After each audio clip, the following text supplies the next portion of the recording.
여러분 안녕하십니까? 조금 더디어도 두드려가면서 한 발씩 나아가겠다. 정부가 26일부터 시작하는 아스트라제네카 백신 접종에서 일단 65세 이상을 보류하기로 했습니다.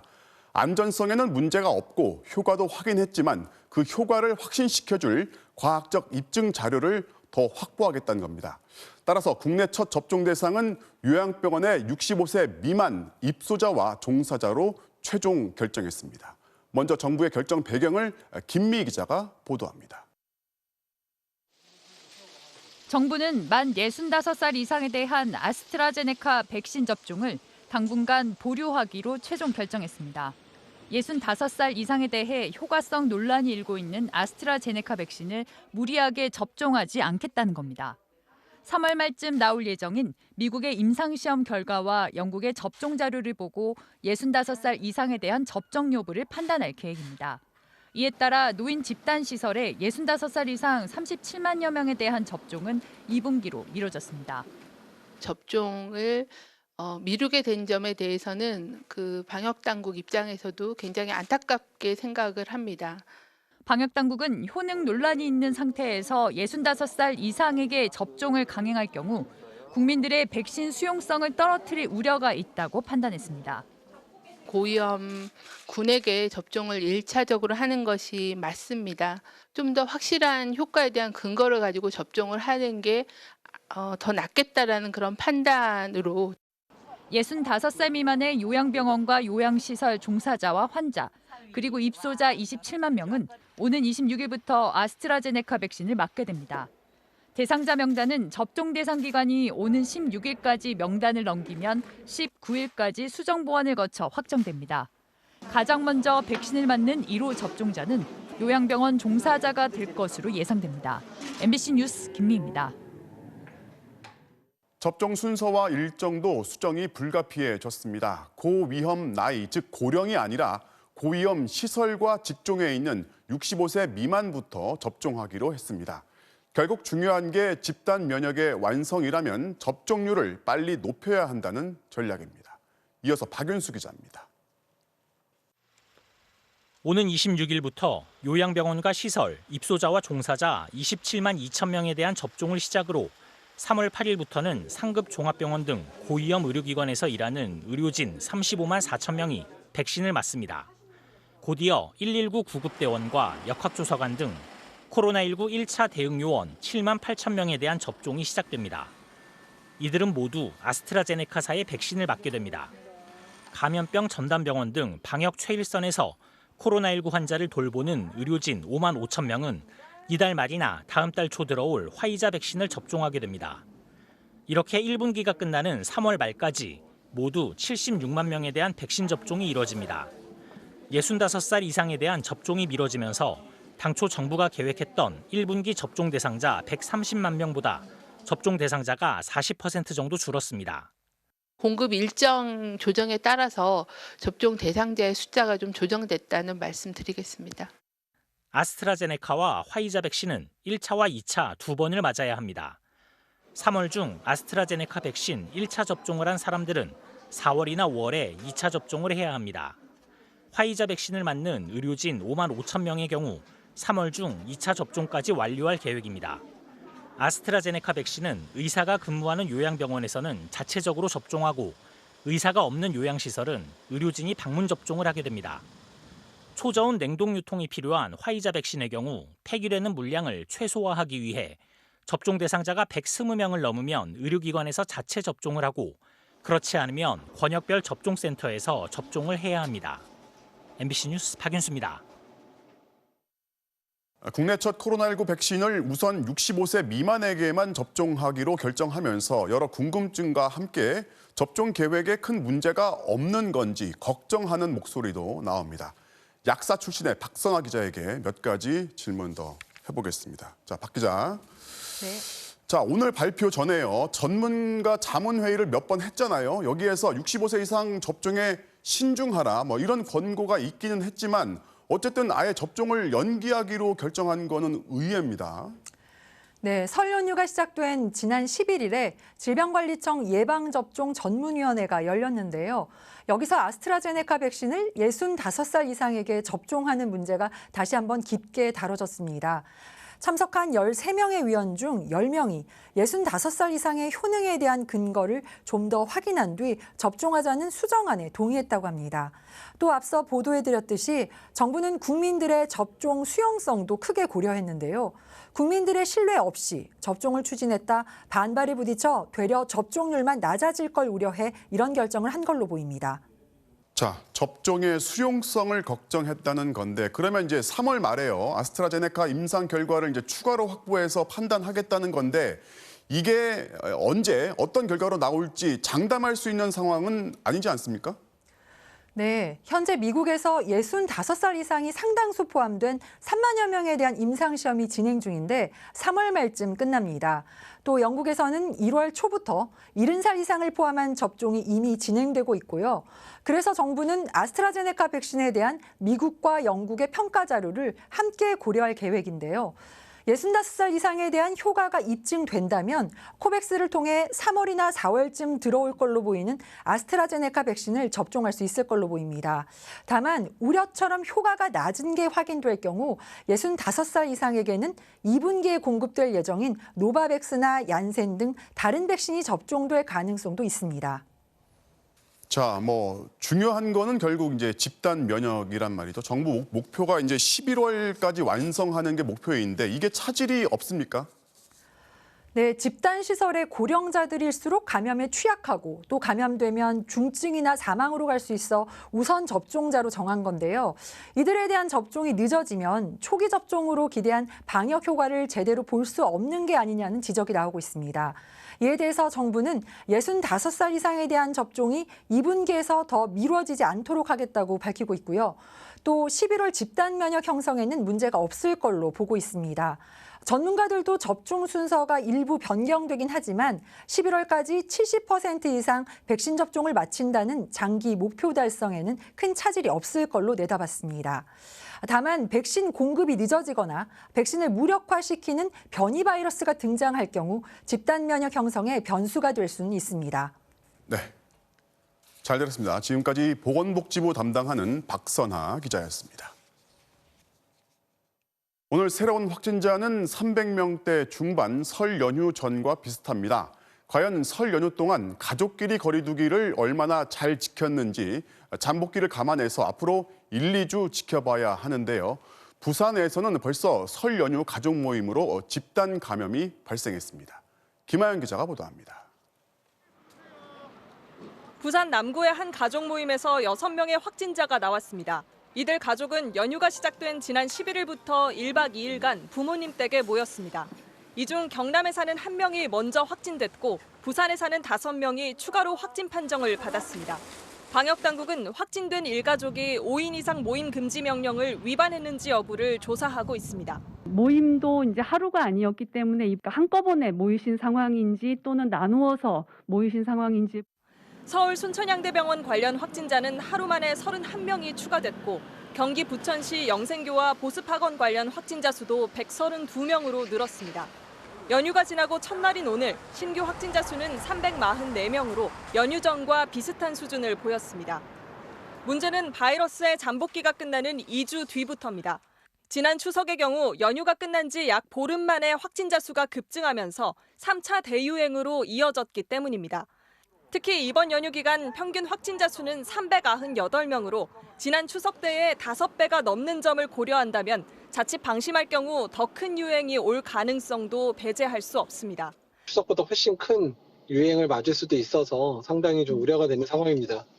방역당국은 연휴 중 고향 방문을 했거나 여행을 다녀온 사람들 중 코로나 증상이 있다면 즉시 검사를 받아달라고 당부했습니다. MBC 뉴스 김아영입니다. 충남 아산에서는 한 보일러 공장에서 집단 감염이 발생했는데 이틀 동안 50명 가까이 확진됐습니다. 설 연휴라는 시간 동안 지역사회로 전파가 발생한 건 아닌지 우려가 커지고 있습니다. 김광현 기자가 보도합니다. 충남 아산의 귀뚜라미 보일러 공장입니다. 지난 13일 20대 직원이 코로나19에 확진된 뒤 이틀 만에 직장 안에서 집단 감염으로 번졌습니다.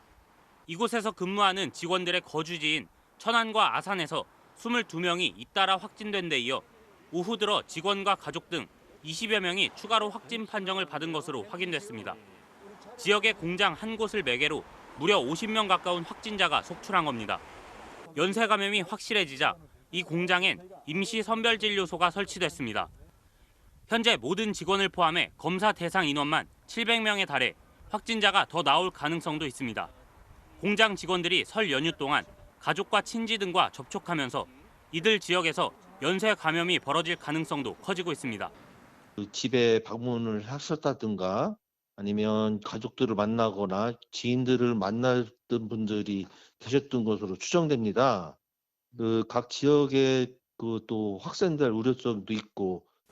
방역 당국은 확진자 동선에 긴급 방역반을 투입하고 역학조사를 통해 접촉자를 추적하고 있습니다. 또 직원 가족들 전체를 대상으로 선제적인 검사를 확대하고 초기 감염 경로를 파악하는 데 주력하고 있습니다. MBC 뉴스 김광현입니다. 사회적 거리두기의 새로운 기준이 오늘부터 적용됐습니다. 수도권은 식당이나 술집의 매장 영업이 밤 10시까지 1시간 늘었는데요. 체감적으로 변화가 있는지 현장을 연결해 보겠습니다. 조희영 기자. 네, 서울 홍대 클럽 거리에 나와 있습니다. 자, 인파가 좀 늘었다는 거를 체감할 수가 있을까요? 네, 저희가 오후부터 쭉 지켜봤는데 시간이 지날수록 많은 사람들이 모이고 있습니다. 수도권의 경우 오늘부터 사회적 거리두기가 2단계로 완화되면서 유흥주점이나 헌팅포차, 감성주점 등의 영업이 다시 시작됐고요. 그동안 밤 9시까지만 문을 열었던 식당과 술집들도 이제는 10시까지 영업을 할 수 있습니다. 그러다 보니 홍대 거리가 이전보다는 활기를 되찾은 모습입니다. 자영업자들도 너무 그동안 힘들었고 점점 일상으로 돌아가려고 하는 느낌이 들어서 자영업자들은 대체적으로 영업시간 연장을 환영했지만 더 늘려야 한다는 불만의 목소리도 있었습니다. 한 2달 반가량 9시였다가 이제 10시로 늘어나서 1시간도 정말 큰 도움이 될 것 같은데.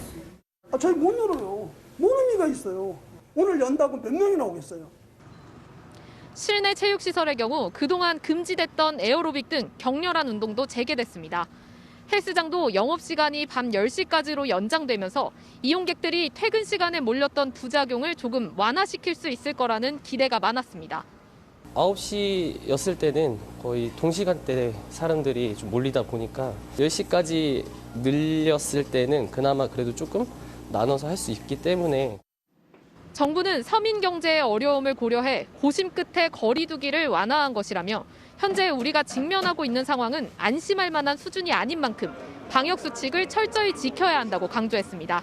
지금까지 홍대 클럽 거리에서 MBC 뉴스 조희영입니다. 위안부 강제 동원을 부정하는 하버드대 램지어 교수를 비판하는 학자들이 늘어나자 한국의 극우 인사들이 압박 메일을 보냈다는 내용을 어제 전해드렸죠. 그런데 이들이 이용수 할머니로 가짜 위안부라면서 모레 하버드 법대가 준비 중인 할머니의 강연을 거부하라는 메일까지 보낸 것으로 확인됐습니다. 먼저 김건희 기자가 단독 취재했습니다. 하버드 법대 아시아계 학생회가 공지한 강연 포스터입니다. 오는 17일 이용수 할머니 등을 초청해 위안부는 가짜라고 주장하는 램지어 교수의 논문을 반박하는 온라인 세미나를 여는 겁니다. 그런데 한국의 극우 성향 매체 미디어워치가 하버드대 교수진과 학생들에게 어제 메일을 보냈습니다. 하버드에서 열리는 가짜 위안부의 증언쇼를 보이콧하십시오라는 제목입니다. 메일은 하버드가 이용수라는 사람을 초청해서 위안부 역사 부정 뒤집기라는 행사를 여는 것으로 알고 있다는 내용으로 시작됩니다. 우선 이용수 할머니를 가짜 위안부라고 지칭합니다. 이들은 이용수는 일본군 위안부 희생자가 아니었으며 평범한 매춘부였을 가능성이 매우 높다고 주장합니다. 처음엔 위안부 피해자임을 부정하던 이용수 할머니가 자신이 피해자라고 말을 바꿨다는 겁니다. 그 근거로 이용수 할머니의 거짓말을 지적한 여러 영상 자료들을 첨부했습니다. 그런데 그 자료는 다름 아닌 자신들을 포함한 극우 인사들의 유튜브 영상들입니다. 사실 횡설수설하는 이용수가 횡설수설하고 아침 저녁 말을 바꿀 때는 분명한 게 있습니다. 진실이 없는 거죠. 그래서 이 사람은 기본적으로 일본군 위안부가 아니다. 또 하버드 대학의 권위가 심각하게 훼손될 것이 우려스럽다며 행사를 열지 말라고 반복해서 요청합니다. 행사 중단을 압박하는 메일을 보낸 취지에 대해 묻자 미디어워치 측 인사는 일본군 위안부가 매춘부와 다를 것이 없다는 입장을 거듭 밝혔습니다. MBC 뉴스 김건희입니다. 위안부는 매춘부와 다를 게 없다는 램지어 교수를 지지하고 이를 비판하는 해외 교수들에게 압박 메일을 보낸 사람들. 바로 연세대 류석준, 미디어워치 관계자들, 그리고 이영훈 전 교수 등입니다. 도대체 무슨 생각으로 이런 메일을 보내는 건지 직접 만나서 물어봤습니다. 강나림 기자의 보도 보시겠습니다.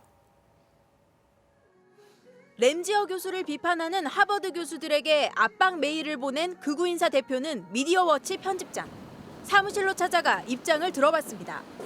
편집장은 대뜸 일본군 위안부가 강남 성매매 여성과 다를 바 없다고 했습니다. 냉정하게 얘기하면 군 대상으로 매춘부예요. 실제로 이제 강남 오피라든지 이런 데서 운영한 사람들하고 이런저런 얘기를 해봤거든요. 그런 시스템이에요. 저는 100% 똑같다고 보고 있어요. 그러면서 위안부 생존자들의 이야기는 믿을 수 없다며 일본 우익을 전적으로 신뢰한다고 밝혔습니다. 저는 위안부 문제는 솔직히 말씀드리면 저는 일본 우익 얘기가 전적으로 맞다고 생각해요. 그분들이 하시는 말씀에 좀 많이 틀렸다고 보시는 거예요? 그럼요. 믿기 힘들죠, 솔직히. 램지어 교수를 지지하는 데 서명한 또 한 명의 극우 인사인 류석춘 전 연세대 교수. 설 연휴 기간에도 유튜브를 통해 위안부가 매춘부라는 램지어 교수의 주장을 열렬히 지지했습니다. 먼저 받고 앞으로 일하면서 내가 받을 뭐 일종의 월급에서 마이킹을 까나가는 거죠. 그런 방식으로 계약이 이루어졌는데, 그러니까 이 논문은 성노예가 아니지 않느냐 하는 이제 함축을 하는 거죠. 하버드 대학 교수들에게 압박 메일을 보내는데 동참한 이유를 들어보기 위해 영종도의 자택을 찾아가 봤습니다. 류석준 교수님, 안녕하세요. 그 램지어 교수 말처럼 선생님은 약간 계약에 의한 그런 위안부가 계약에 의한 그 문제에 대한 거는요, 성명서에 다 있으니까 나한테 따로 물으실 필요 없어요. 그 더 이상 뭐 취재할 게 뭐가 또 있어요? 이들의 행태에 대해 민교협 관계자는 이미 학회에서 연구자로서 인정받지 못하는 사람들에게 대응할 필요조차 없다고 밝혔습니다. 그런 사람들의 성명이나 이런 것들이 미국가 가지고 어느 정도 의미를 갖겠습니까? 그러니까 저는 미국의 그 지식 사회의 나름대로의 어떤 그 자정 능력 이런 것도 우리는 믿어줘야 된다는 생각이 좀 들고요. 이용수 할머니 측도 예정대로 하버드 온라인 세미나에 참가하기로 했다고 전했습니다. MBC 뉴스 강나림입니다. 세월호 참사의 구조 실패 책임으로 재판에 넘겨진 김석균 전 해양경찰청장 등 당시 해경 지휘부 10명에게 모두 무죄가 선고됐습니다. 이 법원은 부족했던 초동 조치가 안타깝다면서도 업무상 과실의 법적 책임을 인정하기는 어렵다고 밝혔습니다. 먼저 김정인 기자가 전해드리겠습니다. 300여 명이 숨지고 140여 명이 다친 세월호 참사. 김석균 해양경찰청장 등 당시 해경 지휘부 10명은 구조에 실패한 업무상 과실치사상 혐의로 사건 6년이 다 돼서야 법정에 섰습니다. 그러나 재판부는 대형 인명사고에 제대로 대비 못한 관리 책임은 질책할 수 있다면서도 업무상 과실로 단정해 처벌할 수는 없다며 무죄를 선고했습니다. 먼저 구조대가 현장에 도착하기 전 진도관제센터와 세월호 간의 교신 내용만으론 지휘부가 침몰이 임박했음을 판단하긴 어려웠다고 봤습니다.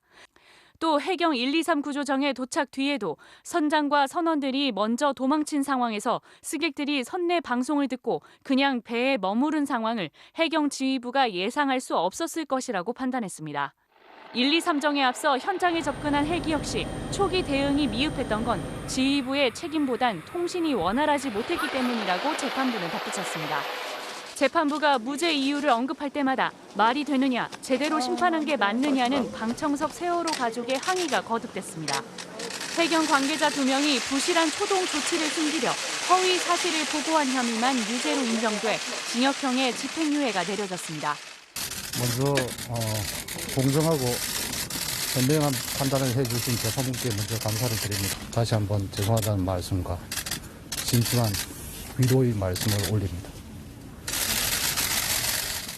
재판부는 무죄 선고를 마치면서 세월호 사고는 피해자와 가족, 모든 국민들께 큰 상처를 줬다며 이번 판결에 대한 지지와 비판 등 여러 평가를 모두 받아들이겠다는 이례적인 재판 소회를 남겼습니다.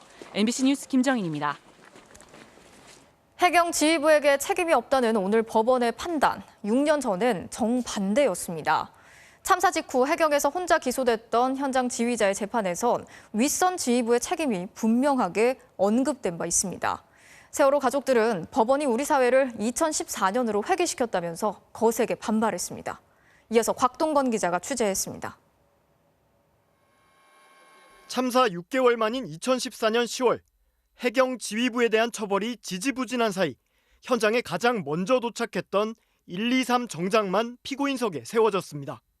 2심 재판부는 당시 상황실에서 수시로 전화를 걸고 20번 넘게 무전을 쳐 구조에 전념할 수 없게 했다면서 해경 지휘부에게도 공동 책임이 있다.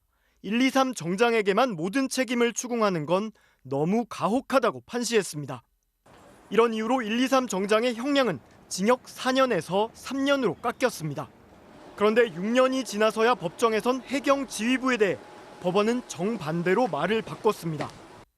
123정이 현장에서 보고를 뒤늦게 한 데다 퇴선 유도를 하겠다고 해놓고서도 제대로 이행하지 않았다며 지휘부 책임을 묻기 어렵다는 겁니다.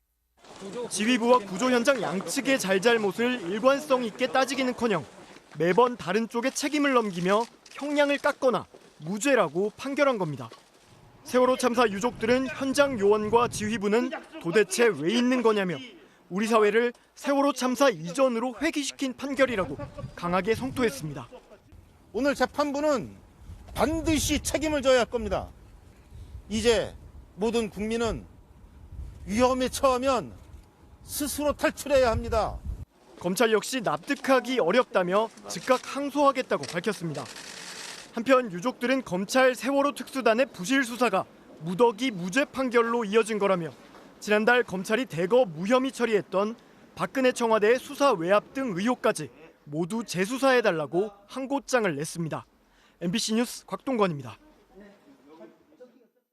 일본을 강타한 강진 발생 사흘째, 지금까지 여진이 계속되고 있는 데다 많은 비까지 내리면서 복구가 늦어지고 있습니다. 이번 지진을 분석해 봤더니 아슬아슬하게 이 대형 쓰나미는 피했지만 10년 안에 2011년 동일본 대지진 수준의 강진이 발생할 수 있다는 경고가 나왔습니다. 도쿄에서 고현승 특파원이 취재했습니다. 기왓장이 떨어져 나간 주택들. 호우 경보에 복구보다 빗물을 막는 게 시급합니다. 今日雨降るっていう聞いたからまだ持ったんでしょうがねえから。ただ上はしょうがねえなと思って。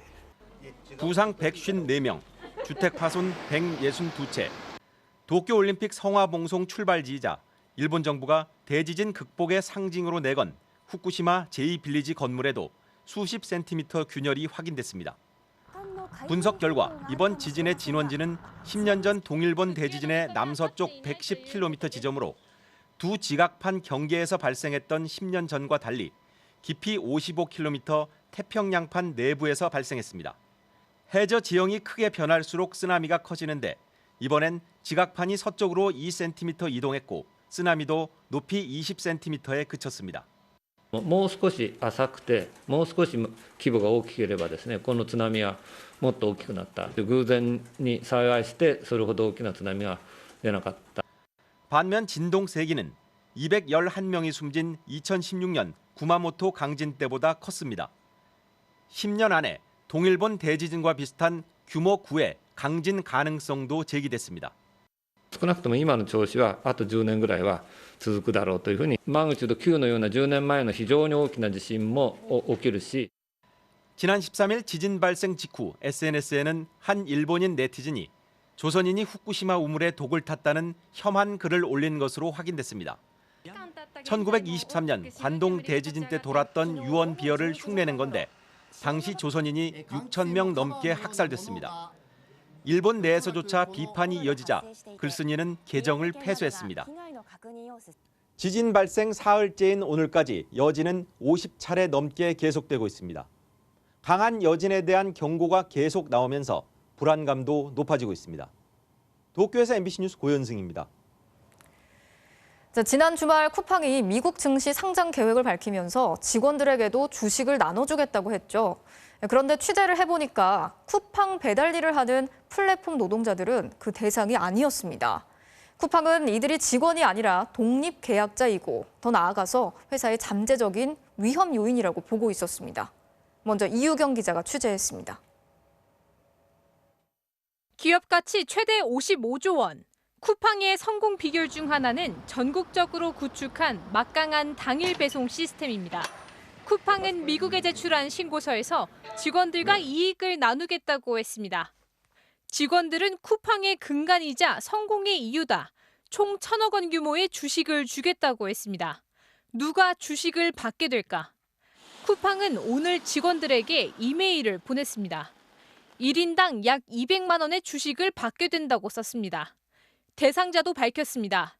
올해 3월 5일 기준 쿠팡과 자회사의 배송 직원과 물류센터 상시직 직원, 레벨 1에서 3까지 정규직과 계약직 직원입니다. 쿠팡이 직접 고용한 직원들만 대상이란 뜻입니다. 그렇다면 배달 플랫폼 노동자들, 즉 쿠팡 플렉스와 쿠팡 이츠는 어떨까? 쿠팡은 이들은 직원이 아니라고 밝혔습니다. 한국 정부는 쿠팡 플렉스와 쿠팡 이츠의 배달 파트너를 직원이 아니라 독립계약자로 판정했던 겁니다. 쿠팡은 그 근거로 이들이 언제 어디서 일할지 자유롭게 결정할 수 있다고 주장했습니다. 남는 시간에 앱만 켜면 용돈 되는 배달을 이어주니까. 하지만 실제로 일하는 사람들의 주장은 다릅니다. 국가인권위원회 조사 결과 쿠팡 플렉스 같은 플랫폼 노동자의 64%는 전업으로 하고 있었습니다. 형태는 자유롭지만 실제로는 쿠팡에 일을 하지 않고는 생계를 이어나가기 힘든 상황이라는 거죠. 플랫폼 노동자를 둘러싼 논란.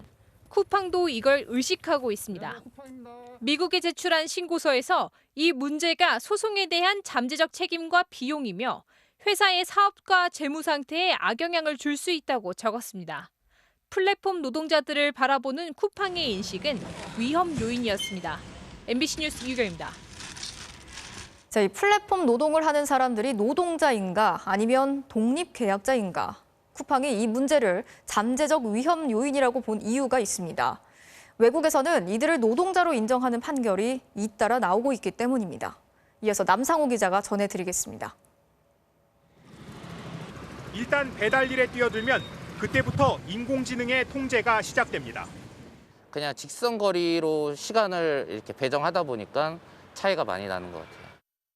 직접 배달과 배송에 뛰어들었던 MBC 기자. 시시각각 수요 공급에 따라 널뛰는 배달료를 그냥 받아들여야 했습니다. 프로모션이 이제 끝났나 봐요. 6,000원, 7,000원 정도 했었는데 지금 가격이 3,000원대로 떨어졌습니다. 겉으로는 자유로운 계약.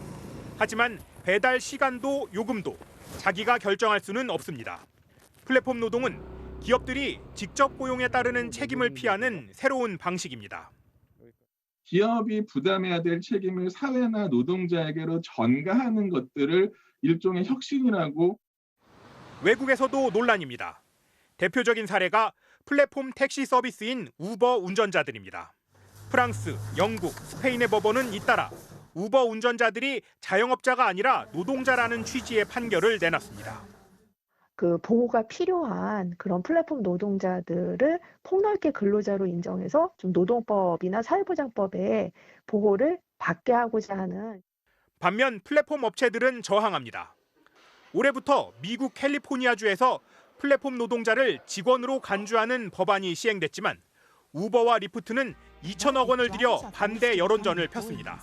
Up to 90% of app-based driving jobs could disappear. 결국 차량 호출 서비스만 예외가 됐습니다.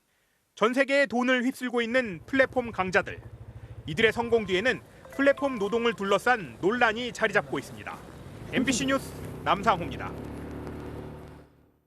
여자 프로배구의 쌍둥이 자매 이재영, 이다영 선수가 학창시절 학교 폭력의 여파로 국가대표의 자격을 박탈당했습니다. 소속팀은 무기한 출전 정지라는 징계를 내렸습니다. 갈수록 커져가는 이번 사태, 먼저 이명노 기자입니다. 극적인 도쿄올림픽 출전권 획득과 함께 올 시즌 여자 배구 흥행을 이끌었던 이재영, 이다영 쌍둥이 자매가 학창 시절 학교 폭력으로 중징계를 받았습니다. 배구협회는 오늘 도쿄올림픽을 앞두고 전력 손실은 크지만 국가대표로서의 부적격한 행동에 대해 일벌백계한다는 차원의 결정이라고 밝혔습니다. 또 향후 학교 폭력 가해자에 대해서는 국가대표 선수는 물론 지도자로도 선발하지 않겠다는 입장을 덧붙였습니다. 우리 협회가 실질적으로 징계 효력이 미칠 수 있는 게 이제 대표팀 선수 선발에서 제외하는 쪽으로 원천적으로 학폭 사건의 가해자는 뽑지 않겠다는 선언을 하는 거죠. 소속팀 흥국생명 역시 팀 숙소를 떠난 두 선수에게 무기한 출전 정지 징계를 내리는 한편 자녀 연봉도 지급하지 않을 방침입니다. 피해자들한테 용서를 받고 관계를 회복하는 게 가장 먼저라고 생각합니다. 복귀를 언급하는 거는 시기상조다 이렇게 보시면 됩니다. 폭로는 지난 10일 새벽 한 포털 사이트에 올라온 글로 시작됐습니다. 10여 년 전 같은 중학교 배구부였다는 피해자는 당시 이재영, 이다영 쌍둥이 자매에게 학교 폭력을 당했다며 함께 뛴 것으로 보이는 배구부 사진과 함께 21가지 피해 사실을 구체적으로 열거했습니다. 그리고 지금에 와서야 피해 사실을 밝힌 건 이다영이 팀 내 불화설과 관련해 최근 개인 SNS에 올렸던 괴롭히는 사람은 재미있을지 몰라도 괴롭힘을 당하는 사람은 죽고 싶다는 글에 또 한 번의 상처를 받아서라고 설명했습니다. 이에 대해 이재영, 이다영 자매가 사실을 인정하고 자필 사과문까지 올렸지만 후폭풍은 멈추지 않고 있습니다. 그제는 또 다른 피해자가, 어제는 피해자의 학부모가 온라인 커뮤니티를 통해 잇따라 피해 사실을 폭로하면서 피해자가 한둘이 아니라며 엄중 처벌을 호소했습니다. 두 선수를 영구 제명해달라는 청와대 국민청원이 사흘 만에 10만 명을 넘은 가운데 두 선수가 출연한 예능 프로그램 다시 보기와 광고 영상도 모두 삭제되는 등 학교 폭력을 향한 대중의 시선은 싸늘합니다. MBC 뉴스 이명노입니다. 이재영, 이다영 선수를 시작으로 배구계에서는 학교폭력 피해 사실이 연일 폭로되고 있고 다른 종목으로 번질 가능성도 있습니다. 하지만 학생 때의 폭력 행위를 프로 구단으로 가지고 와서 처벌할 수 있는 근거는 아직 어느 종목에도 없습니다. 이어서 김태훈 기자입니다. 이재영, 이다영 자매의 학교폭력 폭로에 이어 사흘 뒤에는 남자부의 송명근과 심경섭이 학교폭력 가해자로 지목됐고 이들 역시 가해 사실을 인정하고 사과했습니다. 그리고 어제는 또 다른 여자 배구 선수를 향한 학교폭력 의혹이 제기되는 등 이제 그 파장은 다른 구단, 다른 종목들을 향하고 있습니다. 이에 국내 4대 프로스포츠 단체들이 학교폭력 전수조사를 계획하는 등 대책 마련에 나서고 있지만 학생 선수 시절 폭력에 대해 프로에서 처벌할 수 있는 규정은 없습니다. 아마추어 시절의 행위니까 그걸 가지고 직접 폭력으로 징계를 주기는 어려울 거고 현재 일어나는 사회적 몰입, 단체 명예실추 이런 걸로 접근하지 않았을까 이런 생각이 드는데요. 학교폭력 사실을 인정한 배구 선수들 모두 무기한 출전 정지가 내려졌지만 이는 어디까지나 구단의 자체 징계일 뿐 상황에 따라 언제든 다시 돌아올 수 있습니다. 그리고 이런 논란은 이번이 처음이 아닙니다. 대표적인 예가 프로야구 키움의 안우진입니다. 고등학교 3학년 당시 학교폭력으로 대한야구 소프트볼협회로부터 3년간 자격정지 처분을 받았지만 같은 해 프로에 입단해 구단의 50경기 출전 정지 징계만 받고 곧바로 경기에 나서 팬들의 비난을 받았습니다. 지난해 NC의 신인 1차 지명을 받은 김유성은 학교폭력 논란으로 결국 지명이 철회됐지만 이 역시 NC가 자체적으로 결정한 사안입니다. 이에 KBO가 올해부터 신인 선수들의 학교폭력 기록을 미리 확인하는 방안을 추진했지만 개인정보 공개 등의 법적인 문제로 현실적인 어려움에 부딪혀 있는 상황입니다. 선수들이 많이 인식하지 못한 어떤 그런 과거의 사례들이 있을 수 있기 때문에 그걸 어떻게 프로에 들어오기 전에 그런 시스템들이 가능한지를 현재 좀 보고 있다라고. 국내 프로스포츠 단체들이 긴급 회의를 소집하는 등 저마다 대책 마련에 들어간 가운데 학교폭력 근절과 재발 방지를 위한 제도적 대안이 나올 수 있을지 주목됩니다. MBC 뉴스 김태훈입니다. 팀 내 생활이 어떻든 운동만 잘하면 일단 용서한다는 체육계의 오랜 구태가 아물지 않고 있다가 결국 골마 터진 겁니다. 팀에서는 실력이 좋은 선수를 더 배려하게 되고 여기에서 생긴 우월 의식이 다른 선수한테 이른바 갑질을 해도 된다는 허락처럼 수용된 겁니다. 박주린 기자입니다. 10년이 지나도 지워지지 않았다는 고통. 그 고통을 나중에야 알게 됐다는 당시 피해자의 학부모는 중학교 시절 이재영, 다영, 쌍둥이 외에 나머지는 자리만 지키는 배구였다. 쌍둥이의 어머니가 언니에게 공을 올리라고 전화로 지시하는 등 사실상 코치를 했다며 추가 폭로에 나섰습니다. 성적이 진학이나 취업을 결정하다 보니 실력이 뛰어난 선수에게 관심과 배려가 집중되고 여기서 생겨난 우월 의식이 다른 선수에 대한 갑질로 이어졌음을 짐작케 하는 대목입니다. 지난해 체육계에 충격을 안긴 고 최숙현 사건도 장소만 학교가 아니었을 뿐 원인은 같았습니다. 성적에 혈안이 된 지도자와 그의 방주 아래 왕처럼 군림한 스타 선수. 성적 지상주의 앞에선 피해를 입 밖에 꺼내는 것조차 쉽지 않았습니다. 서로 이간질 시키고 왕따 시키고 때리고 욕하고 제가 숙현이한테 뭐 이런 걸 물어보면 숙현이는 경기를 일으켰어요. 숙현이한테 지옥 같은 기억인 거예요. 특히 폐쇄적인 합숙 문화에 입시 경쟁까지 맞물려 있는 학교 체육에서 인성보다 결과를 먼저 따지는 현실이 달라지긴 쉽지 않습니다. 지 생일날 뭐 돈 모아라 그런 것도 있고 선배도 좀 인기가 있는데 위안부가 그냥 넘어갔고 가해자가 좀 잘하는 애면 친척집을 위해서 얘는 묻어가자 신범시키고 욕설하고 뭐 이런 것들을 지도자들도 좀 묵인하는 게 많았죠. 예전이랑 변한 건 없다고 생각합니다. 코치들이 밥줄을 먹여 살린다고 볼 수도 있거든요. 또 한 번 인권 사각지대의 그늘을 드러낸 학교 체육.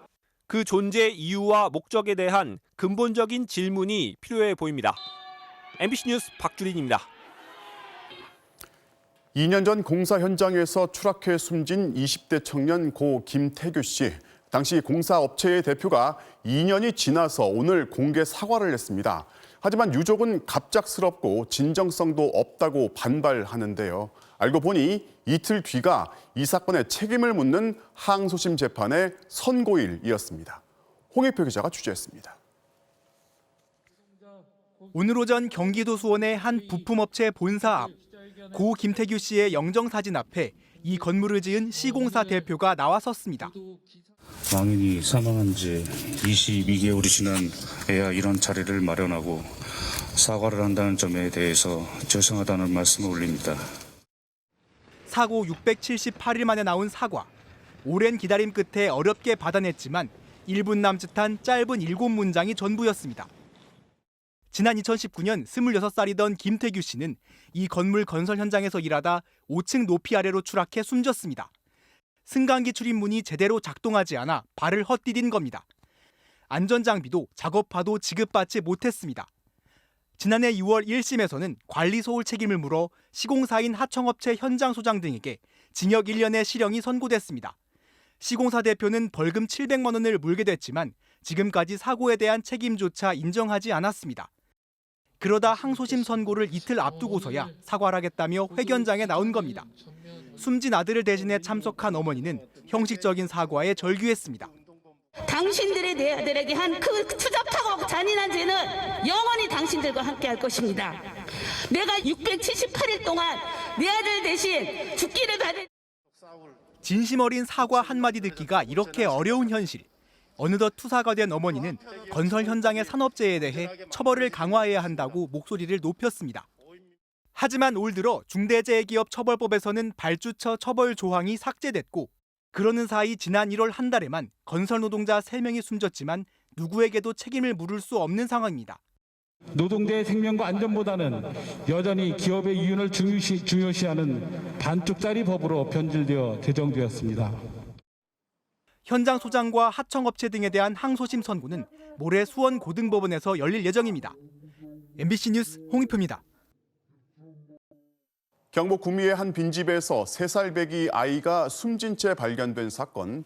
엄마는 먹을 거 하나 없던 집에 살아있던 아이를 혼자 두고 이사를 갔던 것으로 확인됐습니다. 엄마는 아이 키우는 게 힘들어서 그랬다고 주장하는데요. 당시 재혼 가정의 아이를 임신한 상태였습니다. 양관희 기자가 취재했습니다. 경북 구미에서 딸을 살해한 혐의로 구속된 22살 A씨가 집을 떠난 건 지난해 8월 초쯤이었습니다.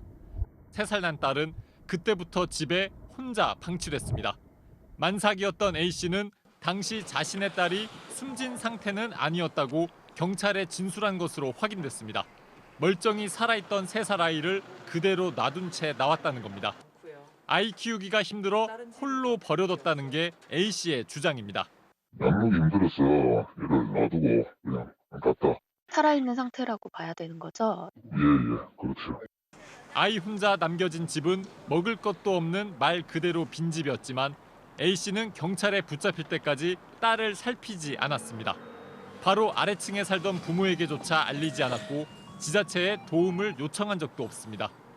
저희 따로 신청은 없었습니다. 만약에 정말 본인이 몸이 안 좋으시거나 어떤 사유로 인해서 아동을 정 키울 수가 없는 상황이라 하면 저희가 시설까지 보호가 될 수 있도록 그렇게 조치를 해야 되겠죠. 그리고 집을 나온 지 며칠 안 돼 A씨는 또 다른 아이를 출산했습니다. 경찰은 A씨를 상대로 아이의 사망에 어떻게 관여했는지, 실제 어떤 학대를 가했는지 조사하고 있습니다. 외롭게 세상을 떠났을 3살 아이의 사망 원인은 사흘 뒤쯤 나오는 부검 결과에 따라 드러날 것으로 보입니다. MBC 뉴스 양관입니다. 아이들을 커다란 베개로 때리고 짓누르고 분무기로 물을 뿌려서 학대한 인천 어린이집 교사 2명이 조금 전 구속됐습니다. 그런데 이 중에 한 명은 영장심사를 하루 앞둔 어제서야 처음으로 사과를 하겠다면서 한 학부모 집 앞에 과자 바구니를 놓고 가서 학부모들이 더 분노하기도 했습니다. 임상재 기자가 취재했습니다. 인천 국공립 어린이집 학부모들이 추가 공개한 영상입니다. 아이가 자꾸 바닥에 엎드리려 하자 교사는 아이의 옷을 올려 맨살이 드러나게 한 뒤 수차례 등을 때립니다. 책장에 올라가려는 아이는 머리채를 붙잡아 넘어뜨리고 낮잠 시간에 자지 않는 아이는 얼굴을 때립니다. 기존 영상에서 아이를 큰 베개로 때려 넘어뜨렸던 바로 그 교사입니다. 이 교사를 포함해 아이들을 상습 학대한 교사 2명에 대해 오늘 오후 구속영장 실질심사가 열렸습니다. 시험이 인정하십니까? 아이들한테 하실 말씀 없으세요? 사건 이후 가해 교사들을 처음으로 마주한 피해 아동 학부모들은 눈물을 흘렸습니다. 꼭 강력한 처벌 받았으면 좋겠어요. 꼭 구속수사 됐으면 좋겠어요. 구속돼서 제대로 된 벌 받았으면 좋겠어요. 장애가 있는 아이 5명을 포함해 원생 10명을 학대한 혐의로 경찰 조사를 받고 있는 이 어린이집 보육교사는 모두 6명. 지난해 11월부터 단 2달 사이 200여 건에 달하는 학대 추정 영상이 확인됐습니다. 그런데 해당 교사들이 최근 학부모들에게 사과 문자와 편지 등을 집중적으로 보낸 것으로 확인됐습니다. 특히 100여 건의 학대 영상이 찍힌 교사는 영장실질심사를 하루 앞둔 어제서야 처음으로 학부모를 찾아가 집 앞에 사과 편지와 과자 바구니를 두고 갔습니다. 마지막이 될 것 같다고 꼭 만나서 사죄를 하고 싶다고 그랬는데 그거조차도 너무너무 치가 떨리고 소름이 끼쳤어요. 다른 교사들이 뒤늦게 내놓은 사과문에도 훈육이었다는 변명만 있을 뿐 진정성 있는 사과는 없었다며 분노했습니다. 교사 2명에 대한 구속영장은 조금 전 발부됐습니다. MBC 뉴스 임상재입니다. 지난해부터 군 병사들이 일과 시간 이후엔 휴대전화를 자유롭게 사용할 수 있도록 허용이 됐죠. 일부에선 보안 사고 같은 부작용을 우려하는 목소리도 있었습니다. 그런데 휴대전화를 사용하기 시작한 이후 병사들의 탈영이나 자살이 많이 감소한 것으로 처음 확인됐습니다. 정동훈 기자가 단독 취재했습니다. 공군 전투비행단 생활관입니다. 일과가 끝난 뒤 병사들이 독서실에서 휴대전화로 인터넷 강의를 듣고 있습니다. 전역 후 위험물 취급 직종에 취직을 하고 싶어서 자격증 공부를 하고 있습니다. 지난해 병사들의 휴대전화 사용이 허용되면서 가능해진 일입니다. 영상통화로 부모님과 안부를 주고받고 엄마 이제 저녁 먹어야겠구만. 여자친구와의 영상통화는 이제 빼놓을 수 없는 행복한 일과가 됐습니다. 코로나 때문에 남자친구 볼 수 없었는데 영상통화하게 돼서 너무 좋아요. 군 당국은 코로나19로 휴가와 외출이 통제된 상황에서 이 휴대전화가 병사들의 고립감 해소에도 큰 도움을 준 것으로 분석했습니다. 국방부가 MBC에 공개한 자료를 보면 해마다 늘던 병사들의 극단적 선택은 지난해 15건으로 전년보다 44%나 감소했습니다. 탈영도 30% 가까이 줄었습니다.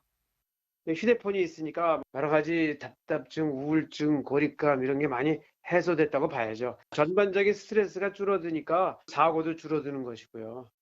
군은 휴대전화가 코로나 우울증 극복에도 핵심 기제가 됐다고 평가하고 전자휴가증을 발급하는 등 휴대전화 활용도를 높이겠다는 방침입니다. 하지만 여전히 부작용에 대한 우려도 큽니다. 지난해 육군의 한 부대에선 기밀 사항인 암구호를 SNS에 올리는가 하면 휴대전화를 이용해 디지털 성범죄에 가담한 경우도 있었습니다. 군은 보안 체계와 처벌 규정을 강화해 부작용을 최소화하겠다고 밝혔습니다. MBC 뉴스 정동훈입니다. 민주화와 노동운동, 통일운동에 평생을 바쳐온 백기환 선생이 오늘 향년 89세로 별세했습니다. 임을 위한 행진곡의 원작시를 쓴 고인은 약자를 위한 곳이라면 어디든 마다하지 않고 앞장서 왔습니다. 이 백기환 선생이 남긴 발자취를 이재민 기자가 돌아봤습니다. 맨 첫발 딱 한 발 뒤에 목숨을 걸어라. 풀어헤친 흰 머리와 검은 두루마기. 민중과 민족, 민주주의에 투신한 운동가는 언제나 뜨겁게 끓었습니다. 1933년 일제강점기 황해도 산자락에서 태어나 돼지기름 한 덩어리도 못 먹던 소년. 하지만 그는 다 함께 배부른 사회를 꿈꿨습니다. 민족 앞에 몸을 던진 사람은 백범 김무 선생처럼 온 몸을 던져야 된다는 뜻이죠. 야학에서 노동자와 빈민에게 글을 가르치다 4.19 항쟁에 뛰어들었고 1974년 의형제였던 장준하 선생과 유신 철폐를 외치며 투쟁의 선봉에 섰다 투옥됩니다. 장준하 선생이 수사를 안 받고 버티는 겁니다. 백기환이한테는 손대지 말아라. 그분이 돌아가서 6개월 동안 저는 울었습니다. 손톱까지 뽑히는 모진 고문. 거구가 바짝 야윌 정도로 옥고를 치르며 장편시 옅비나리를 썼습니다. 새날이 올 때까지 등 들리지 말라. 패배 앞에서 비장한 의지를 드러낸 그의 시는 광주민주화운동 이듬해인 1981년 임을 위한 행진곡으로 울려 퍼졌습니다. 새날이 올 때까지. 지팡이를 짚은 백발의 투사는 멈추지 않았습니다. 노년이 돼서도 이름 없는 약자를 위한 지표의 맨 앞줄을 변함없이 지켰습니다. 김용균이라고 하는 어린애가 공장에서 일하다 죽었고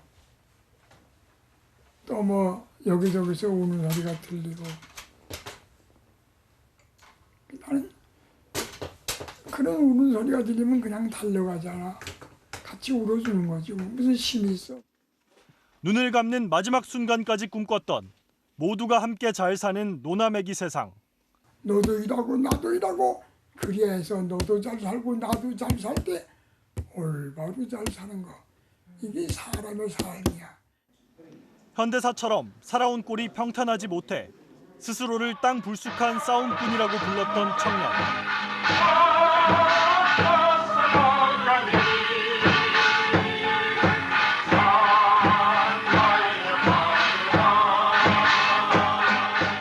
늘 투쟁의 앞자리에 섰던 그의 89년 삶은 오는 19일 연결식에 이은 추모제로 되새겨집니다. MBC 뉴스 이재민입니다. 조류 인플루엔자가 확산되면서 달걀 가격이 폭등하자 정부가 살처분 대상을 줄이기로 했습니다. 그동안은 주변 3km의 모든 오리와 닭을 살처분했는데 이걸 1km로 줄이겠다는 겁니다. 이런 대규모 살처분을 이대로 계속해야 하는지에 대해서는 여전히 논란이 되고 있습니다. 이문영 기자가 취재했습니다. 경기도 김포시 한 달걀 농장, 닭장이 텅텅 비어 있습니다. 2달 전 5만 5천 마리가 모두 예방 목적으로 살처분됐습니다. 도로로 2.9km 떨어진 근처 농장에서 조류 인플루엔자가 발생했기 때문입니다. 예방적 살처분으로 인해서 초토화됐어요. 우리 생업이 다 중단이 된 건데. 지난해 11월 조류 인플루엔자가 발생한 뒤 석 달 만에 2,800만 마리가 땅에 묻혔습니다. 이 가운데 1,500만 마리는 산란 닭입니다. 계란 30개의 한 판 가격은 7,482원. 1년 만에 44% 급등했습니다. 결국 정부는 예방적 살처분 반경을 1km로 줄이고 같은 종만 살처분하기로 했습니다. 대신 농장을 매일 소독하고 정밀 검사도 확대하기로 했습니다. 예방 목적으로 멀쩡한 동물까지 다 죽이는 대량 살처분은 그동안 계속 비판을 받아왔습니다. 백신 같은 과학적 방법 대신 정부가 손쉬운 선택만 하고 있다는 비판입니다. 과학적 방역은 실종되었다. 근거 없이 살처분만 확대 실시하고 있는 현 정부는 이 폭력과 야만을 즉각 중단해야 한다. 하지만 백신이 정말 효과적인지는 아직 논란이 있습니다. 검역본부에서 만들어둔 항원뱅크가 지금 유행하는 바이러스에 효과가 있다는 논문이 이미 나와 있습니다. 바이러스 변이가 상당히 빈번하게 이루어지기 때문에 유효한 백신을 적기에 개발하기가 상당히 어려운 측면이 있고요. 정부는 앞으로 2주 동안 추이를 지켜보고 살처분 대상을 다시 검토하기로 했습니다. MBC 뉴스 이문현입니다. 이어서 오늘 이 뉴스 전해드리겠습니다. 고양이를 자동차 보닛 위에 올려놓고 도심을 달린 운전자가 논란이 되고 있습니다. 경찰이 동물 학대 여부를 조사하고 있습니다. 자동차 보닛 위에 고양이 한 마리가 앉아 있습니다. 자동차가 출발하자 떨어지지 않으려고 안간힘을 쓰지만 결국 중심을 잃고 차 옆으로 떨어집니다. 목격한 시민들은 경악했습니다. 고양이 얼굴을 딱 마주쳤는데 고양이들이 되게 당황을 하면 눈동자가 되게 커지거든요. 눈동자가 되게 커져서 무서워하는 눈치? 고양이가 이미 차량 지붕에서 보닛으로 떨어진 상황이었다는 증언도 나왔습니다. 우회전하면서 브레이크를 한번 밟았거든요. 그러면서 이 고양이가 이제 본넷으로 떨어진 거예요, 한 번. 총 2번이 떨어진 거죠. 전문가는 고양이의 습성을 모르는 매우 위험한 행동이라고 일침을 가했습니다. 풍경을 음미하거나 좋게 어떤 느낌이 아니라 자기를 공격한 대상이 누구 있는지 어디에서 뭐가 오는지에 대한 미끄러운 본네트에 올려놓고 매우 위험한 행동이죠. 가슴줄을 착용한 것도 고양이에게는 위험할 수 있다고 했습니다. 굉장히 유연하거든요. 도로상에서 교통사고는 바로 일어날 수 있는. 또 일반적으로 고양이는 야생성이 강해서 개처럼 외출이나 산책에 적합하지 않고 돌발 사고 가능성이 있음을 경고했습니다. 동물 학대 논란이 확산되자 고양이 주인은 위험한 행동이었다면서도 우리 캔이 얼마나 아빠가 이뻐하는데. 캔이 뽀뽀. 1년 반 동안 애지중지 키운 고양이로 동물 학대는 아니라고 주장했습니다. 동물 학대로 신고를 접수한 경찰은 자세한 경위를 조사 중입니다. 동영상이 다 확보돼 있잖아요. 운전자 신고자분들 상대로 확인하고 있습니다. 동물보호법 위반 여부 수사 진행 중에 있습니다. 오늘 이 뉴스였습니다.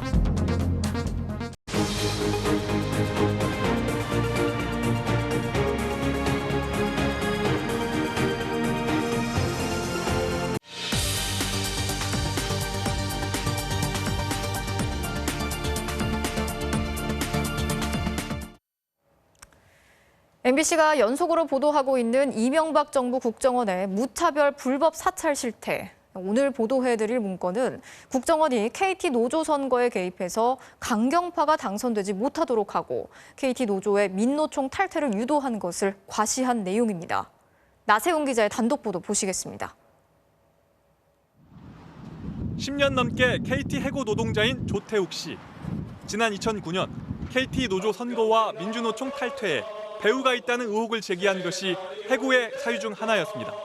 노조위원장 선거에 국정원이 개입했다는 말이 당시 파다했었고 KT를 민주노총에서 탈퇴시킴으로 해서 민주노총에 타격을 주는데 의혹은 11년 만인 작년 말에야 진실로 돌아왔습니다. 조 씨가 국정원에 정보 공개를 청구해 받아낸 KT 노조의 민노총 탈퇴 추진 문건. KT 노조의 민노총 탈퇴를 위해 임단협 타결 등을 유도해 노사 갈등 요인을 제거했다고 돼 있었던 겁니다. 국정원은 또 50개 지부장 선거에서 지지 후보를 전원 당선시켜 탈퇴 기반을 구축했다. 탈퇴를 의결할 경우 민노총 세력 약화는 물론 IT연맹의 붕괴도 기대된다고 적시했습니다. 당시 KT 노조 위원장에 출마했다 낙선한 조 씨에 대해 국정원이 작성한 문건들도 확인됐습니다. 강성 조직인 민동회의 지원을 받고 있다. 휴가를 내고 전국지사 순회에 나서는 등 새머리에 돌입했다. 판세 분석 결과 20% 내외의 득표에 그칠 것으로 나타나자 크게 낙담했다는 등의 동향입니다. 이 같은 정보들은 당시 청와대까지 보고됐습니다. 심지어 국정원은 당원, 즉 자신들의 지원 활동 실태라면서 민동회 측 동향을 파악해 경쟁 후보에게 주고 이른바 온건 진영의 후보 단일화가 무산되자 일부 후보들의 자진 사퇴를 설득했다는 내용까지 자랑하듯 적었습니다. 해고 11년째인 조 씨는 올해 정년인 환갑을 맞았습니다. 한 달 전에 또 어머니가 돌아가셨어요. 그래서 참 이루 말할 수 없죠. 그 가족들의 아픔은. MB정부 당시 국정원이 민주노총 탈퇴를 공작한 노동조합은 알려진 곳만 21곳. 상세한 사찰 내역은 여전히 국정원 캐비닛 안에 있습니다. MBC 뉴스 나세웅입니다. 자, 이런 무차별 불법 사찰은 마치 빙산의 일각처럼 계속 드러나고 있습니다. 그런데 야당은 이 같은 사찰 규명 노력을 선거를 앞둔 정치 공세라면서 깎아내리고 있어서 논란이 일고 있습니다. 이어서 김재경 기자가 취재했습니다. MB정부의 비판적이던 지식인과 시민단체는 물론 노무현 전 대통령 일가와 여야 국회의원까지 사찰한 MB정부 국정원. 하지만 이에 대해 보수 야당과 일부 언론은 여당의 4월 재보궐선거 전략이 아니냐는 의혹을 제기하고 있습니다. 선거가 다가오자 당대표까지 나서서 전 정권의 사찰 의혹 공세를 펴고 있다. 부산시장 야당 후보를 겨냥한 건가라는 식입니다. MB정부 당시 청와대 정무수석을 지낸 국민의힘 정진석 의원도 드러나지 않던 문건이 선거 직전에 짠하고 등장했다며 선거를 위한 정보기관의 정치 공작이라고 주장했습니다. 사찰 문건이 드러나기 시작한 건 작년 11월 대법원 판결 때부터입니다. 피해자들이 정보 공개를 요구하며 국정원에 소송을 낸 지 3년 만에 대법원이 손을 들어준 겁니다. 다시 말해 사찰 정보가 지금에야 공개되는 건 보궐선거를 앞두고 있기 때문이 아니라 대법원 판결이 지난해 11월에서야 나왔기 때문입니다. 지금까지 한 번도 의견을 진술해달라거나 이런 문구가 존재한다거나 들은 사실이 없습니다. 이런데도 보수야당 측은 집권 시절 자행된 불법 사찰에 대해 해명이나 사과는커녕 선거용 공작 정치라며 반발하고 있습니다. 반면에 민주당은 이 같은 보수야당의 반발이야말로 MB정부 국정원의 불법 사찰 범죄를 덮기 위한 본질 흐리기이자 선거용 물타기라고 보고 있습니다. 불법 사찰은 개인의 기본적 자유를 침해하는 민주주의에 대한 중대한 도전입니다. 정치적 유불리를 떠나 반드시 진상을 밝혀야겠습니다. 민주당은 국회 정보위를 소집해 내일 박지원 국정원장으로부터 구체적인 사찰 규모 등을 보고받을 예정입니다. MBC 뉴스 김재경입니다.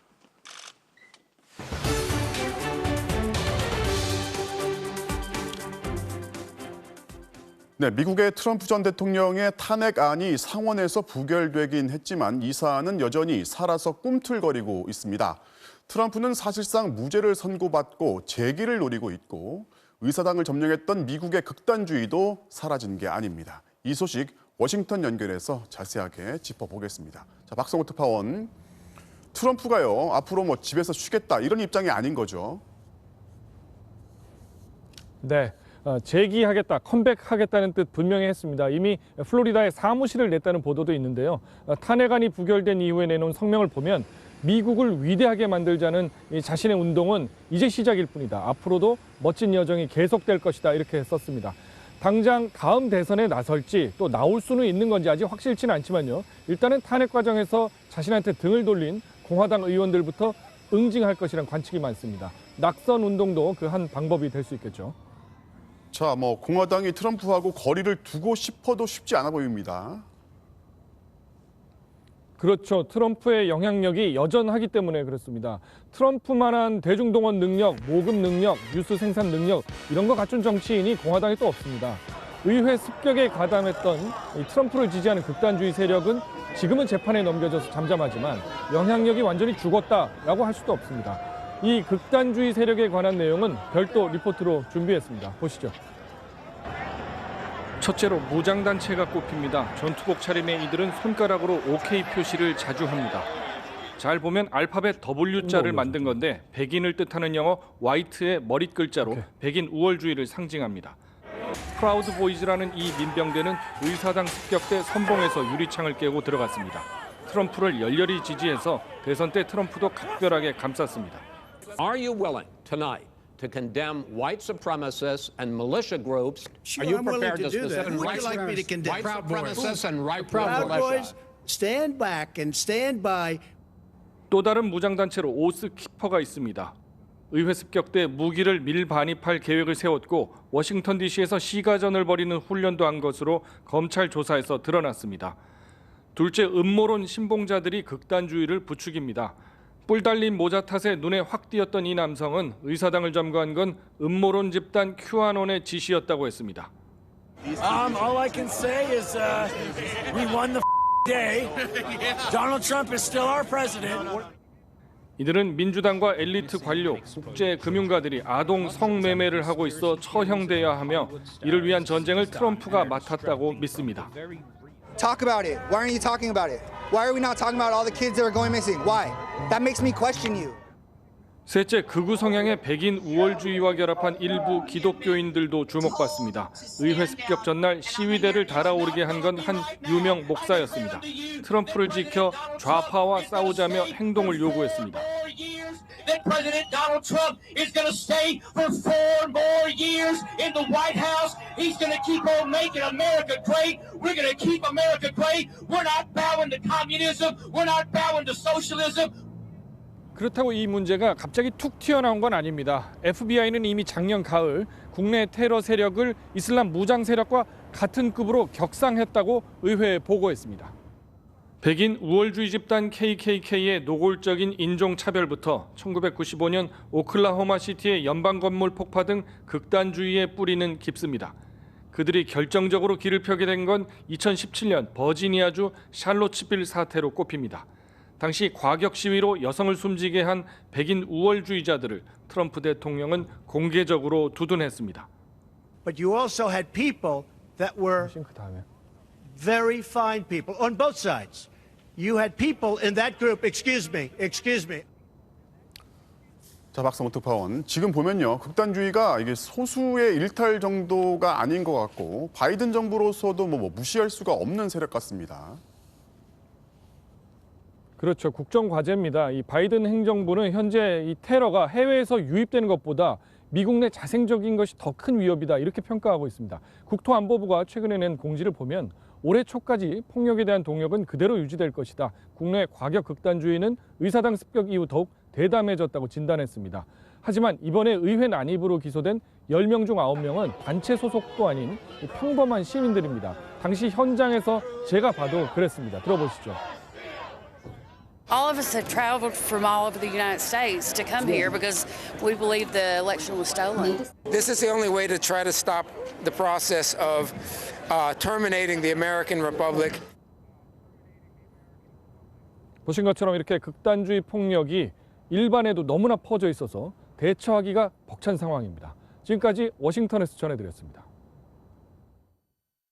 여야 서울시장 경선을 위한 TV 토론이 드디어 오늘부터 시작됩니다. 판세를 뒤집을 분수령이 될 수도 있는 만큼 그 신경전이 각 당의 내부는 물론이고 심지어 당을 넘나들면서 날카롭게 전개되고 있습니다. 보도에 이기주 기자입니다. 오늘 밤 첫 TV 토론을 앞두고 민주당 우상호 예비후보가 박영선 예비후보를 향해 연이틀 포문을 열었습니다. 박 후보의 21분 콤팩트 도시 공약이 민주당답지 않다, 한가해 보인다고까지 비판하며 반대로 친서민 후보를 자처하는 자신을 부각시켰습니다. 수직 정원을 만들어서 거기서 이제 시민들이 채소도 따먹고 하겠다고 하는 그 공약이 왠지 절실한 서민 공약 같지가 않고요. 민주당다운 게 뭐냐고 반박했던 박영선 후보는 오늘은 정면 대응하지 않고 TV 토론 준비에만 주력했지만 SNS에선 이번 선거는 정쟁의 대결이 아니라며 우 후보를 에둘러 비판했습니다. 이런 기싸움은 당장 오늘 TV 토론을 하려다 무산된 무소속 금태섭, 국민의힘 안철수 후보 간에도 아슬아슬하게 전개됐습니다. 금 후보 측이 협상이 지연되고 있다고 주장하자 안 후보 측도 불만이 많다며 맞받아친 겁니다.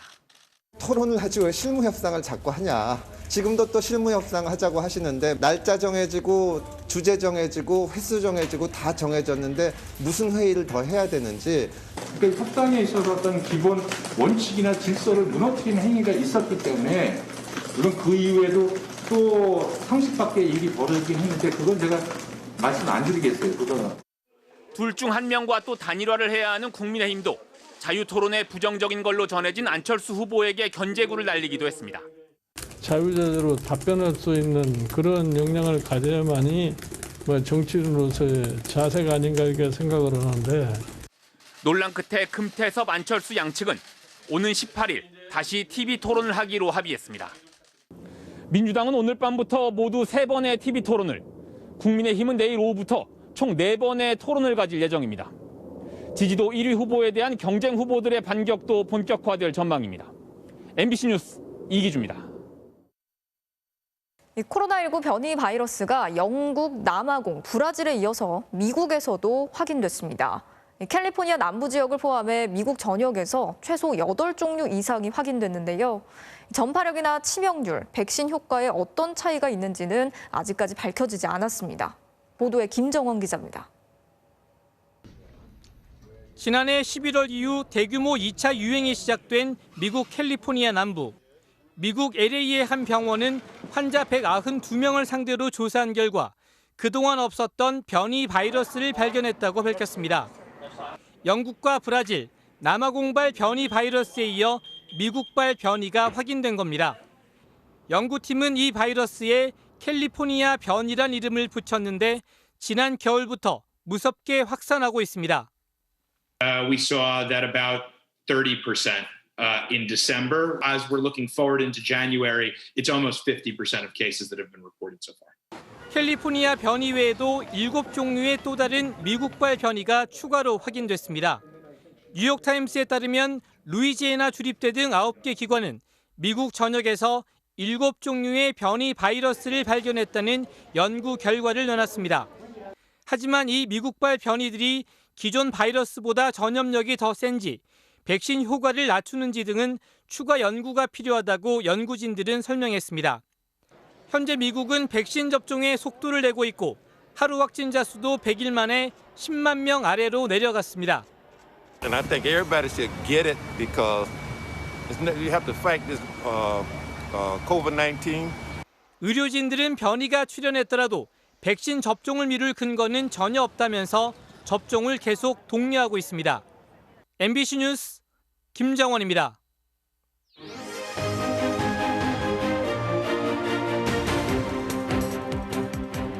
정치적 참견 시점, 오늘도 정치팀 김재영 기자와 함께 하겠습니다. 자, 오늘 준비한 소식 보겠습니다. 네. 단일화에 몸이 단 사람은 누구인데, 자, 야권 후보 단일화에 몸이 단 사람은 둘 중에 누구란 얘기죠? 네, 설 민심을 이유로 야권의 서울시장 후보 단일화 의지를 아주 강하게 드러낸 사람이 있는데 바로 김종인 비대위원장입니다. 네. 직접 들어보시죠. 네. 야권 후보 단일화는 준엄한 국민의 명령이라는 것을 설 민심을 통해서 확인을 했습니다. 우리 당 또한 이러한 국민 명령에 절대적으로 따를 것임을 다시 한번 말씀을 드립니다. 며칠 전엔 야권 후보 단일화는 숙명이라고 했는데 오늘은 국민 명령이라며 아예 못을 박았습니다. 자, 말이 점점 강해지는데 얼마 전만 해도 사실 이제 단일화에 대해서 별로 크게 관심 없다 이렇게 말하지 않았나요? 예, 지난달만 해도 김 위원장은 자신은 국민의힘 후보를 만드는 사람이라며 후보 단일화를 하면 좋지만 3자 구도로 선거를 치러도 이길 자신이 있다는 입장이었거든요. 네. 당시 단일화를 촉구하는 안철수 후보에겐 단일 후보 되려고 몸이 달아있는 모습이 안타깝다고 말하면서 안 후보 측에 반발을 사기도 했었는데요. 당시 상황도 들어보시죠. 네. 너무나 그러니까 서울시장 후보가 된다는 것에 집착하는 사람이 계속 몸이 달아와하는 것 같은 그런 모습을 보면 좀 안타깝이 합니다만은 공연 시작을 기다리다 지친 관객들이 다 돌아가고 나면 뒤늦게 가왕 나훈아가 와도 한참 뜨는 임영웅이 와도 흥행은 실패할 수밖에 없습니다. 지금 보면은 몸이 달아있는 게 누구인지 약간 헷갈리는데 김종인 위원장 입장이 이렇게 바뀐 거에는 이제 그만한 이유가 있는 거예요. 네, 아무래도 설 전후로 나온 여러 언론사의 여론조사 결과가 국민의힘에 썩 유리하게 나오지 않았기 때문이라는 분석입니다. 네. 다자대결에선 야권이 이기기 힘들고 또 야권 단일 후보가 나서도 만만치 않다는 결과까지 나오다 보니까 야권 단일화가 선거 승리를 위한 필수 조건이 되면서 김 위원장도 입장이 선회한 걸로 보입니다. 네, 다음 소식 보면요. 민주당의 서울시장 후보들은 조금 이따가 이제 MBC 100분 토론에서 첫 토론회가 있어요. 예, 남매라던 박영선, 우상호 후보 간의 신경전이 조금씩 거칠어지고 있습니다. 우 후보가 박 후보의 정체성 문제를 또 건드렸는데 네. 어떤 내용인지 들어보시죠. 네.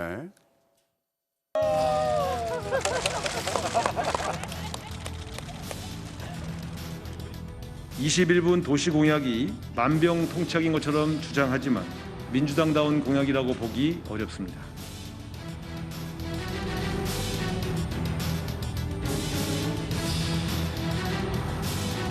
금태섭원을 포용하냐 아니냐 하는 문제로 논쟁을 좀 했지 않습니까? 확실하게 좀 중도적 스탠스를 취하시려고 하는 의도가 좀 드러난 것 같고요.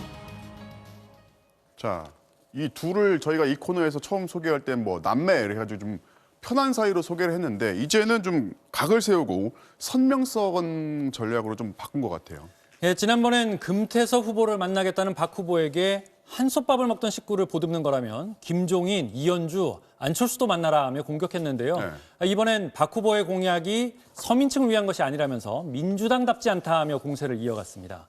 박 후보는 민주당답다는 게 무슨 말인지 되묻고 싶다면서 우리가 집권 정당이라는 걸 잊어서는 안 된다며 반박했습니다. 그리고 박원순 전 시장 평가에서도 두 후보 입장이 좀 갈라지죠. 예, 우 후보는 고 박원순 전 시장을 롤 모델이라고 부르면서 적극 계승하겠다는 입장인데요. 네. 이 때문에 여성단체로부터 후보 사퇴 요구까지 받고 있습니다. 오늘 기자회견 내용 보시죠. 네. 박원순 성폭력 피해자에게 진심으로 사죄하고 서울시장 후보 사퇴하라. 자, 박영선 후보는 성폭력 문제에 대한 언급은 일단 삼가고 있고요. 다만 박 전 시장의 정책에 대해선 상당 부분 잘 돼 있고 부분적으로 고치면 된다는 입장입니다. 민주당 후보들 간의 정책 검증은 오늘 밤 10시 40분 MBC 100분 토론에서 확인하시기 바랍니다. 오늘은 여기까지 듣겠습니다. 지금까지 김재영 기자였습니다.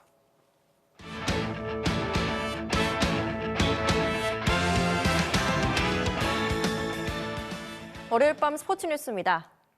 프로배구 학교폭력 파문이 또 다른 폭로들로 점점 커지고 있습니다. 팬들의 반응이 더욱 싸늘해지고 있는 가운데 종목 단체들도 대책 마련에 나섰습니다. 정진욱 기자입니다. 흥국생명의 간판 스타 이재영과 이다영, OK금융그룹의 송명근과 심경섭의 학교폭력 사실로 충격이 가라앉기도 전에 어제 저녁 한 포털 사이트엔 또 다른 피해를 주장하는 글이 올라왔습니다. 여자배구 한 구단의 주전급 선수로부터 중학교 시절 가혹행위를 당했다며 그 사람을 보면 참 세상은 공평하지 못하다고 생각이 든다고 적었습니다. 해당 선수의 소속 구단은 진상을 파악하고 있습니다. 여기저기서 폭로가 쏟아지면서 팬들의 반응은 싸늘해지고 있습니다. 쌍둥이 자매는 국가대표 자격이 박탈돼 올림픽 출전이 불가능해졌고 송명근, 심경섭의 경우 자진해서 남은 경기에 출전하지 않겠다는 뜻을 밝혔지만 성난 팬심은 가라앉지 않고 있습니다. 이재영과 이다영 쌍둥이 자매를 영구 제명해야 한다는 국민청원의 경우 참여 건수가 10만 건을 넘었습니다.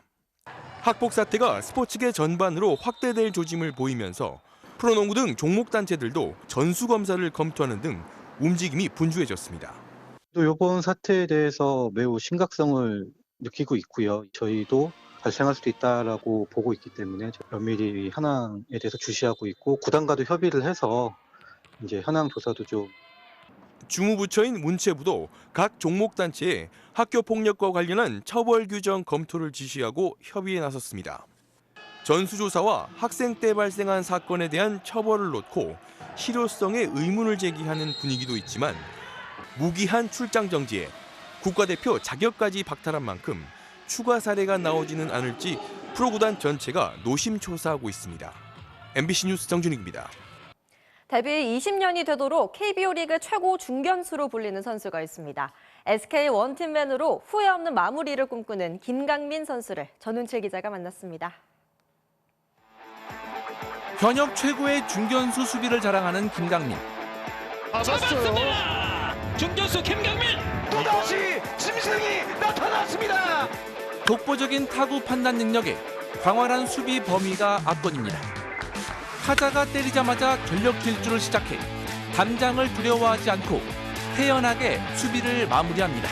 경험도 풍부하고 일단은 선수들의 위치를 코치급 이상으로 옮길 수 있는 그런 능력이 워낙 탁월한 선수이기 때문에 쟁쟁한 후배들이 등장해도 김강민을 넘어섰다는 평가는 좀처럼 나오지 않습니다.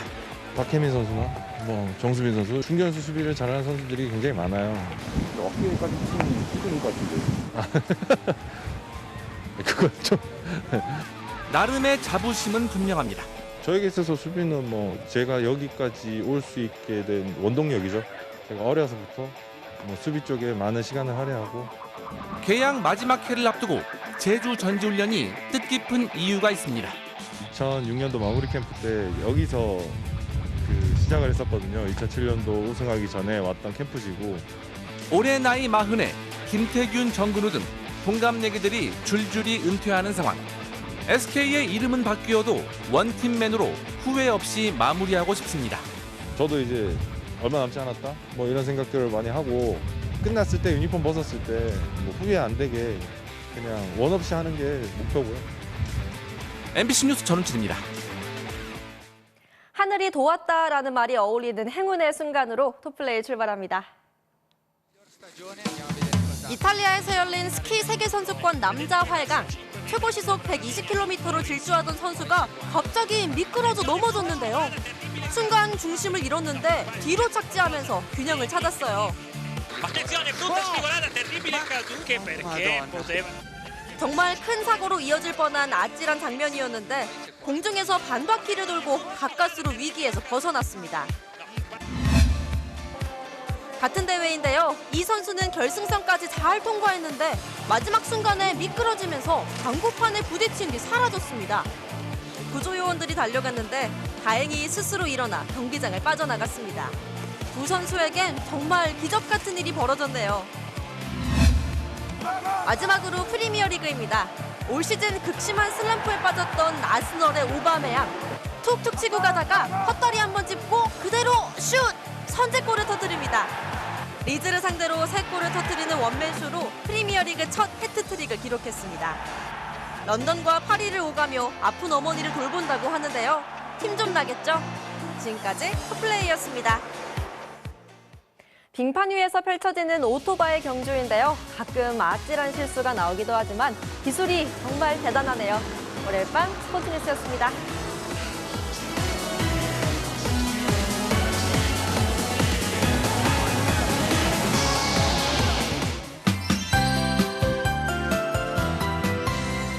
연휴 내내 따뜻하더니 일상으로 돌아오자마자 또 추워지고 있습니다.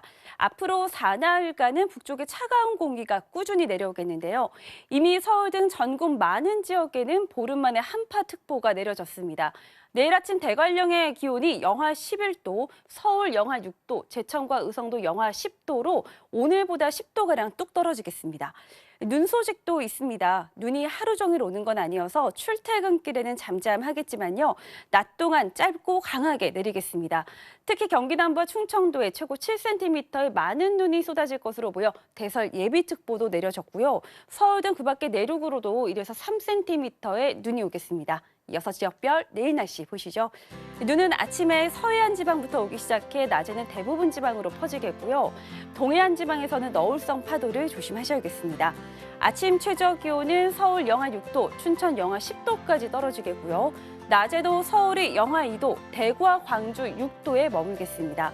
수요일에는 서울의 최저 기온이 영하 10도까지 떨어져 추위가 더 심해지겠고 호남과 제주도에서는 폭설 예보도 나와 있습니다. 날씨였습니다. 2월 15일 뉴스데스크 마치겠습니다. 오늘도 함께해 주신 여러분 고맙습니다.